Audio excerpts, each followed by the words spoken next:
Sinergia Cefía Podcast.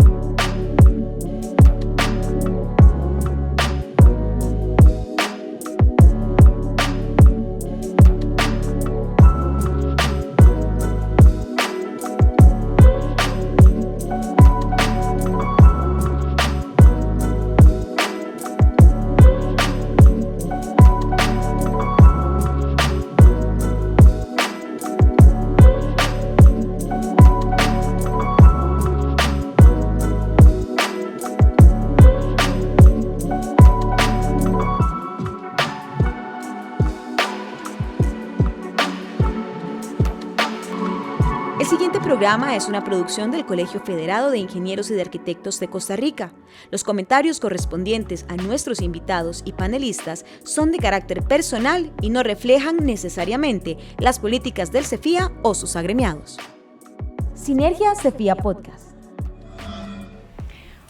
Hola, buenas tardes, ¿cómo están? Esperamos que muy bien y muchísimas gracias por acompañarnos en un episodio más de Sinergia Cefía Podcast, este espacio de profesionales para profesionales en donde ya ustedes saben que abordamos distintos temas de interés del ejercicio de los profesionales de las ingenierías y de la arquitectura y desde luego de otras profesiones y de otros actores de la sociedad civil que nos escuchan también con frecuencia.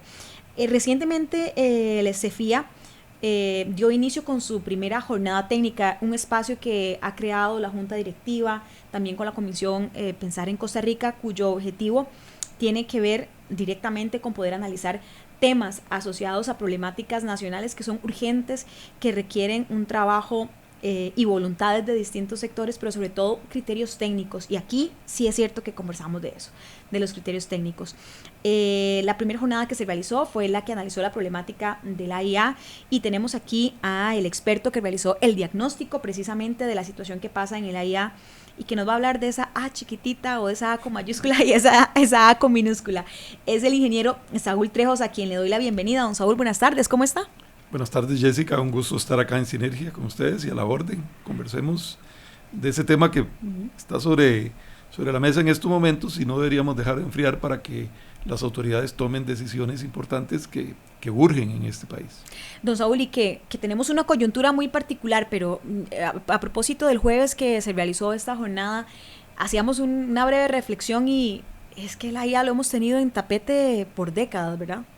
Sí, el IA, digamos, tiene como una cuestión histórica, como yo decía el día de la presentación, nació de una crisis cuando los sistemas municipales de la GAM ya no podían más, entonces nace la IA, ¿verdad? Cuando en el 85 igual Guadalupe con huelgas, con problemas de agua, proyecto Orosi atrasado, el Orosi 1, intervención en el IA, entonces otra vez fue motivo de noticias y bueno, últimamente está siendo motivo de noticias por las mismas razones.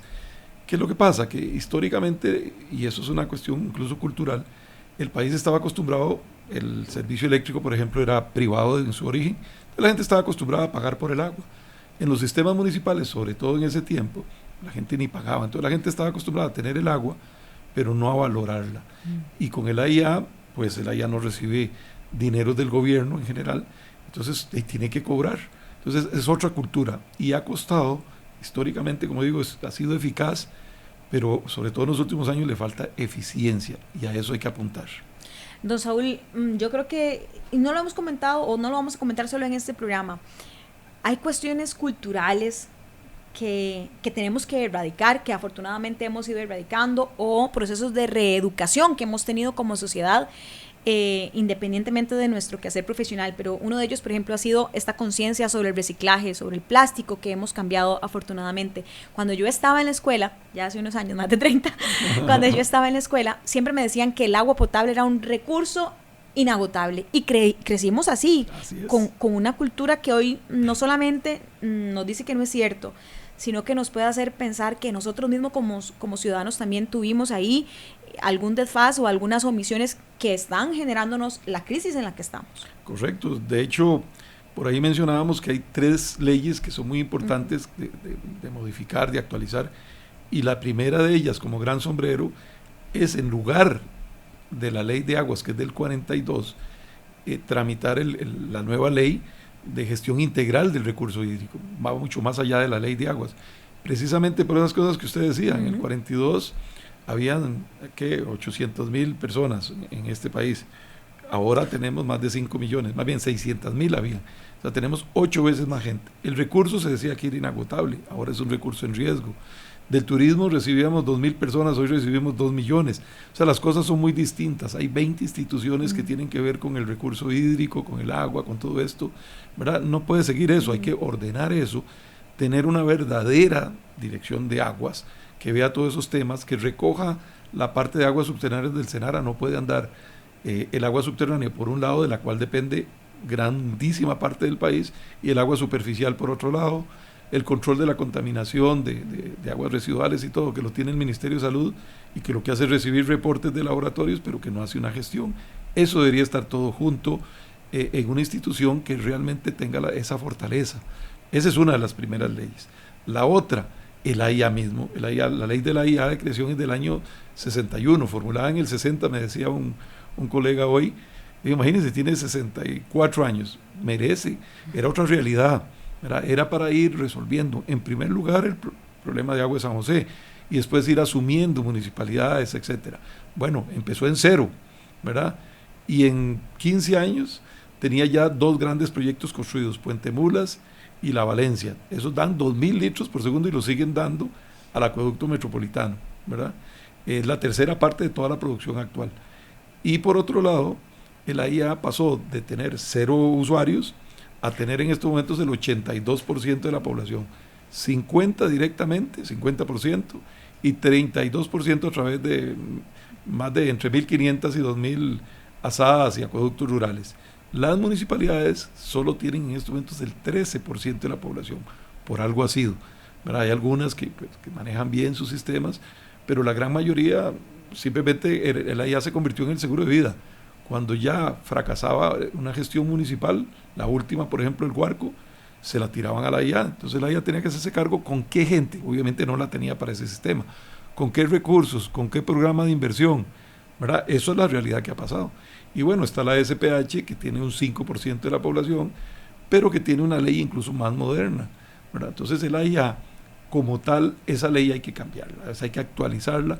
Hay que separar ese rol de rector, o sea, no se puede ser juez y parte, y esto no lo invento yo, hay un estudio sectorial muy serio que se hizo hace 22 años y que pocas cosas se han implementado, y dedicar el AIA con un enfoque empresarial para que se dedique, zapatero a tus zapatos, a dar agua potable y tratamiento de aguas residuales, alcantarillado sanitario. Esos son sus 2 fines, y dar una buena atención a los clientes. Eso es a lo que hay que dirigir, y eso hay que hacerlo muy empresarial, y las fortalezas que no tiene al interno, pues contratarlas. Aquí hay mucha empresa privada que puede apoyar. Hay que hacer buenos contratos, hay que hacer buenas contrataciones y ser buena contraparte, pero mucho de eso se puede hacer. A la gente que hay dentro, que hay muchísima gente muy buena y trabajadora, bueno, merecen una oportunidad incluso de capacitación. Los que estuvimos por ahí, yo he estado la mitad en el sector privado y la mitad en el sector público, pero tuvimos la oportunidad de capacitarnos muy bien. Eso no se está dando en estos momentos, ¿verdad? Ni se ha dado esa transición entre las generaciones que ya tenemos que ir dando campo y las que están llegando. Bueno, esa ley tiene que modernizar mucho eso, y propiciar, por ejemplo, los tipos de contratación que permite ahora la ley de contratación, algunos novedosos, y también sinergias hablando de sinergia, entre sector público y público. Se pueden hacer asociaciones público-público y también público-privadas. Eso hace unos 15 años se hacían bastante más que ahora. Bueno, ese tipo de cosas es las que hay que reflejar en una ley. Y hay un borrador de proyecto de ley al interno de la IA de hace 2 años. Entonces hay que retomar y mejorar. Y a los diputados yo les decía el otro día, mire, a ustedes les queda el 55% del tiempo, no pueden decir que no tienen tiempo. Les quedan 27 meses de su gestión, ¿verdad? Esa es la segunda ley que mencionamos. Y la tercera, precisamente pensando en ese 30 y algo por ciento de la población que está administrada y abastecida por asadas. Bueno, hay una ley de modernización de asadas y fondo del agua que tiene de unos 10 años de dormir el sueño de los justos ahí en la asamblea. Creo que en algún momento ya lo archivaron porque después de cierto tiempo, pero ahí está el proyecto. Y la de gestión del recurso hídrico tiene 25 años discutiéndose, ¿verdad? Esas tres como gran sombrilla. Por otro lado, al interno de la IA hay que simplificar trámites verdaderos. Hay mucho que se puede hacer con acuerdos de junta directiva, simplificación de trámites, etcétera, etcétera. Bueno, a esas son las cosas que esperaría uno que esta comisión de alto nivel apoya a la IA y que el nuevo presidente ejecutivo dedique esfuerzos en cierto plazo a eso, porque eso es, dijéramos, de mediano y ciertamente tal vez de largo plazo, porque él tiene otras prioridades en estos momentos que debería atacar ya. Ya usted, don Saúl, nos hace un resumen, pero yo creo que retrata muy bien esta situación desde lo más general hasta un poquito ya más profundo. Pero vamos a hacer la primera pausa y al regresar yo quiero que usted nos pueda responder dos preguntas. La primera es, desde el conocimiento que usted tiene adentro de la IA y ya viéndolo también desde afuera y desde otro sector, ¿qué es lo que más daño le ha hecho a la IA o si fue él mismo el que se hizo daño? ¿Y cómo pudiera repararse en el inmediato y en el corto plazo a propósito de esta nueva gestión o esta nueva presidencia que tiene la IA? Vamos a hacer la pausa y al regresar seguimos conversando sobre este tema. Jornadas técnicas, la realidad de las problemáticas nacionales, explicada y analizada por expertos. Organiza el CEFIA y sus colegios miembros en alianza estratégica con el Colegio de Periodistas y Profesionales en Ciencias de la Comunicación Colectiva de Costa Rica, COLPE. Algunos de los temas serán energía, vivienda, entre otros. Les invitamos a seguir el detalle de cada jornada por las redes sociales del CEFIA y el COLPE.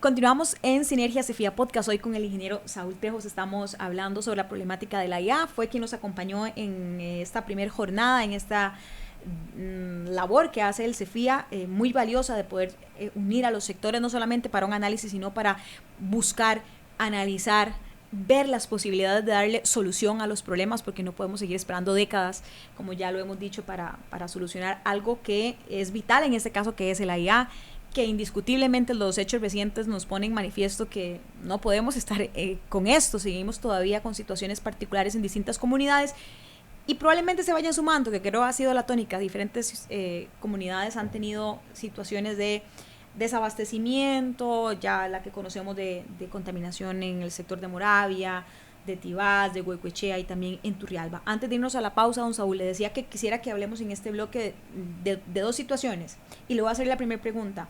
¿Qué es lo que más le ha hecho daño a la IA? ¿Fue el IA solito o fueron agentes externos? Mire, yo creo que la historia no lo deja a uno mentir. Vamos a ver, como le decía, los primeros 13 o 14 años de la IA solo había gerencia general y una junta directiva de lujo. En ese tiempo las juntas directivas eran integradas por gente que eran ternas que proponían los colegios profesionales. Entonces, un ingeniero civil o un ingeniero sanitario.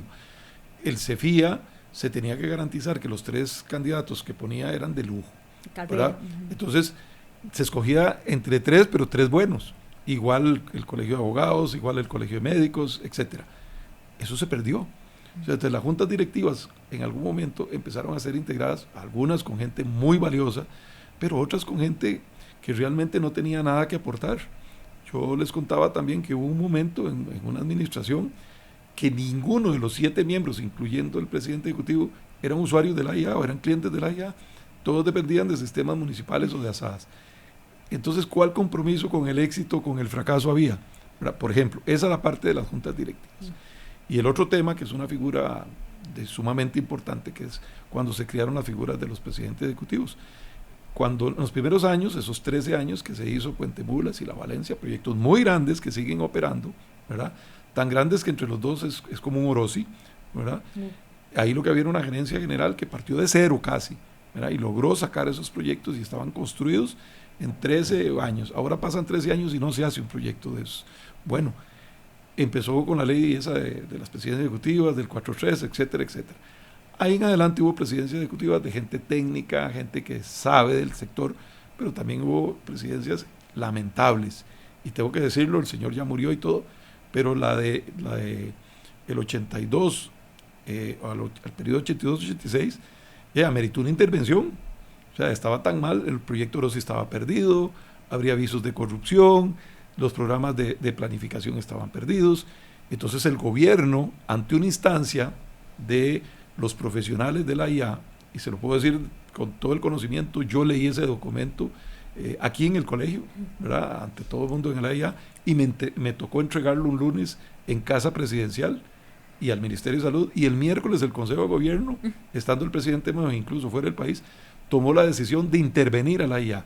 ¿Y qué puso a cargo? Una junta de interventura de lujo, con el ingeniero Alberto Fait, que era el vicepresidente de la República, a cargo, y una junta directiva de lujo. Salvaron el proyecto Orosi y empezó una renovación de la IA. Entonces, bueno, junta directiva, presidencias ejecutivas, algunas han sido buenas, algunas han sido buenísimas y otras han sido lamentables. Yo creo, y es que no es solo la figura, sino que llega y empieza a nombrar gentes en puestos claves y quitar gente en puestos claves. Yo creo que eso hay que cambiarlo. Yo francamente, y no es porque tengan que ser ingenieros o no, ha habido presidentes ejecutivos que no son ingenieros, ¿verdad? Por decir de alguna manera, y son muy buenos, han hecho cambios buenos. El problema es que no podemos estar en ese riesgo, que en los próximos 4 años, ¿cómo nos irá a ir? ¿Verdad? Entonces, por eso yo hablo de una visión de empresa, con un gerente y con una junta directiva. ¿Cómo funcionan las empresas? Y sin tener la parte política metida ahí. Hay otras formas, ¿verdad? Está el Plan Nacional de Desarrollo, otra cosa. Eso ha sido para mí de los elementos principales.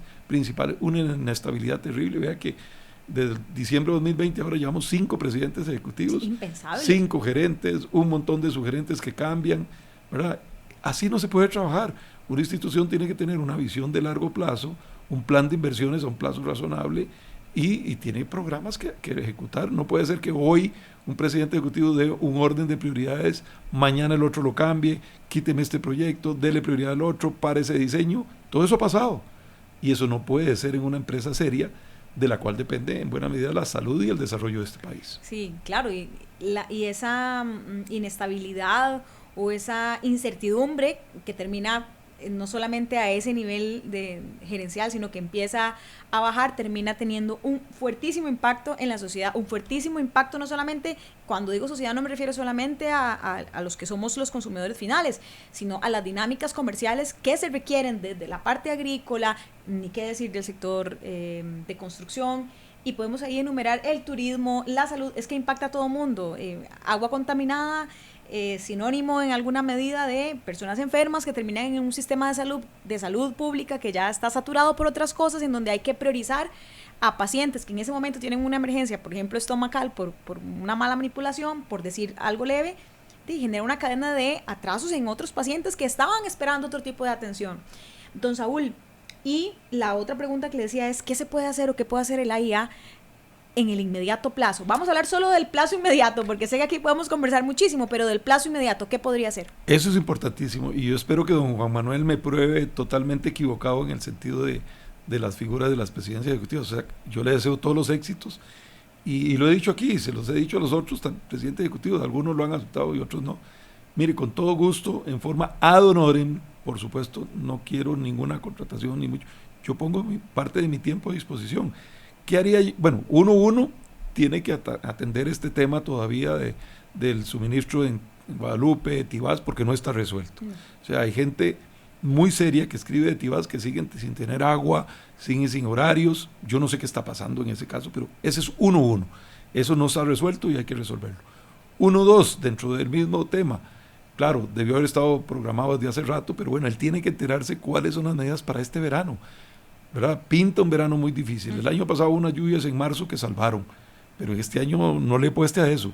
Ayer y hoy, días terriblemente calientes, y no solo acá en San José, en las zonas costeras, Guanacaste, etcétera. Él tiene que enterarse de primera mano qué es lo que está programado para este verano, qué puede impulsar y qué puede mejorar. Eso es ya, porque lo tiene encima, ¿verdad? Y tiene que sobrevivir. Si quiere ponerse una flor en el ojal, mire, hay 4 contrataciones y licitaciones que están ahí para adjudicar $100 millones. 100 millones de dólares. 50 el alcantarillado sanitario de Limón, ese ya lo puede adjudicar, ¿verdad? Faltaba un detalle por ahí. Tiene San Ramón Palmares en agua potable, Pérez Celedón en agua potable y Búfalo Maxipalí en Limón, importantísimo para zonas francas y todas en Limón. Todos esos los puede adjudicar en 15, 22 días, máximo un mes. $100 millones. lúzcase, don Juan Manuel, ahí tiene para eso. ¿Qué otra cosa puede hacer? Y a propósito de todo esto, sacar la licitación de la construcción del Laboratorio Nacional de Aguas. Son 12 millones de dólares que están en el crédito 2188 del BCIE, crédito que por cierto casi no se ha movido y ya tiene preocupado a los bancos. Bueno, el laboratorio es 100% BCIE y fue el Trapito Dominguier que permitió aprobar ese crédito. Eso no puede ser ya, sacar en, no sé, en un mes o algo, la licitación de construcción del Laboratorio Nacional de Aguas. Esas cosas son de las primeras que puede hacer. Pero ¿qué tiene que hacer? Porque ya el tiempo no da. Está el programa RAN, está una licitación del programa RAN que es importantísimo para llegar a cuando esté Orosi 2. Hay una licitación que anda entre 60 y 70 millones de dólares que en estos momentos está recibiendo observaciones de los posibles oferentes. Yo le recomiendo a don Juan Manuel, por favor, recoja esas observaciones, siéntese con la gente de la unidad ejecutora, siéntese con contratación administrativa y proveeduría, no contesten como están contestando en estos momentos alguna gente rápidamente y sin pensar mucho, replantéense lo que sea necesario porque ese proyecto no se puede caer. Son 70 millones, es la clave del proyecto RAN. Por Dios, se lo recomiendo, revíselo con mucho gusto en lo que le podamos ayudar, ahí estamos a la orden. Eso es lo del proyecto RAN. Y tiene que empezar ayer a mover fuerte el proyecto de Orosi 2. Ese proyecto hay que moverlo ya porque se ocupaba antier. Bueno, eso serían las 4 o 5 cosas que él tiene que entrarle. Posiblemente tiene que pegarle una miradita también a Pacume, allá para Guanacaste, etcétera, pero no más de eso. Bueno, y uno que también tiene que hacer fuera de San José es enterarse bien de lo que es Pacume, porque nadie sabe en estos momentos cuál es ese dibujito, ¿verdad? Y él allá podría quedar comprometido con una serie de inversiones para las cuales no está preparado. Ahí podemos también conversar con mucho gusto. Estos son de hacer, y hay uno que no puedo dejar de decirlo, es de no hacer. Y es que en el último año y medio ha habido una gran confusión en el AIA por un tema de una famosa reorganización. Yo a Juan Manuel le diría, mire, usted está llegando, que no le cuenten cuento, usted primero conozca un poquito allá, dedíquese a todos estos temas tan importantes y urgentes, y con un poquito de plazo retome después tal vez esto de la reorganización, porque no es que no sea necesario, pero es que se ha venido haciendo muy empíricamente. Entonces yo lo suspendería por un tiempo, ¿verdad? En el sentido de que le dé tiempo a él de conocer un poco y después retomarla, pero retomarla con una visión empresarial. Bueno, y ahí tiene suficientes temas desde el punto de vista, o proyectos desde el punto de vista que usted nos da, don Saúl, y para quienes hemos, ¿verdad?, escuchado de plazos en proyectos de obra pública, escucharle a usted de hablar de un mes, de estas acciones, nos parece, ¿verdad?, algo idílico que no sabemos o no estamos acostumbrados que pase, pero de seguro si puede ser así, que sea manos a la obra. Yo creo que todos estamos esperando eso, ¿verdad? Claro. Más si es tan rápido. Entonces vamos a hacer nuestra última pausa y al regresar yo quiero que usted nos haga una breve conclusión, pero no puedo dejar de pedirle que nos explique al volver qué es esto del AIA con A mayúscula y A minúscula. Vamos a hacer la pausa y regresamos. Jornadas técnicas, la realidad de las problemáticas nacionales, explicada y analizada por expertos. Organiza el CEFIA y sus colegios miembros en alianza estratégica con el Colegio de Periodistas y Profesionales en Ciencias de la Comunicación Colectiva de Costa Rica, COLPE. Algunos de los temas serán energía, vivienda, entre otros. Les invitamos a seguir el detalle de cada jornada por las redes sociales del CEFIA y el COLPE.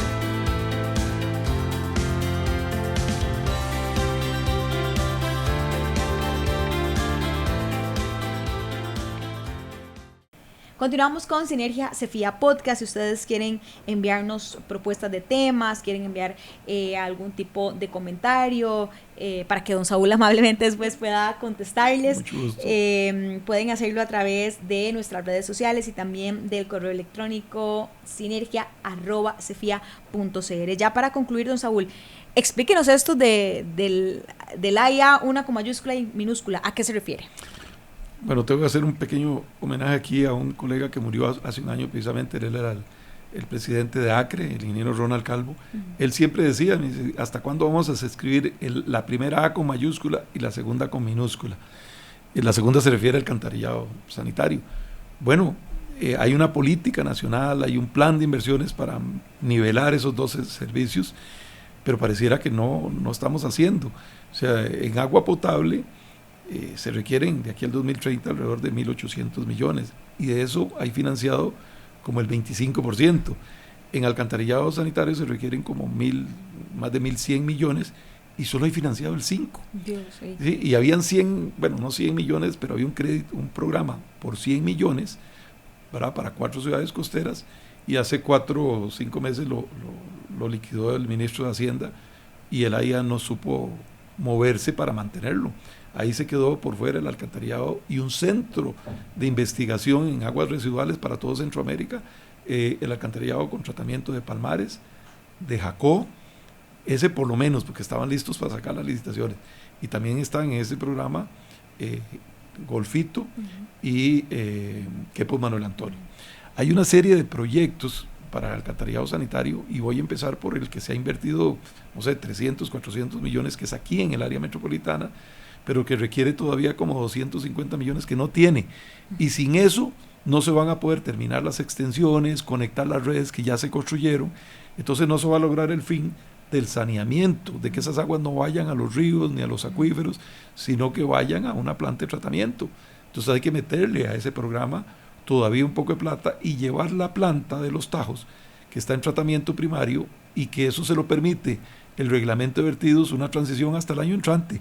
Ya en el año entrante empieza a estar fuera de la ley, y eso hay que llevarlo a tratamiento secundario. Entonces, esa segunda A minúscula es porque históricamente se ha dejado mucho, y se está dejando todavía mucho perdido todo lo que es saneamiento. Perfecto. Don Saúl, le agradecemos muchísimo que nos haya acompañado, y de verdad que esperamos que esta información y esta mesa que se realizó, esta jornada, haga eco, porque indiscutiblemente todos los ciudadanos queremos un mejor AIA para poder tener mejores servicios. Muchísimas gracias por habernos acompañado. Un gusto estar por acá. Gracias. Gracias a ustedes, y gracias precisamente por eso, por habernos acompañado en un episodio más de Sinergia CEFIA Podcast. Gracias por escucharnos. Conversamos a través de nuestras redes sociales y por el correo electrónico sinergia@cefia.cr. Sinergia CEFIA Podcast.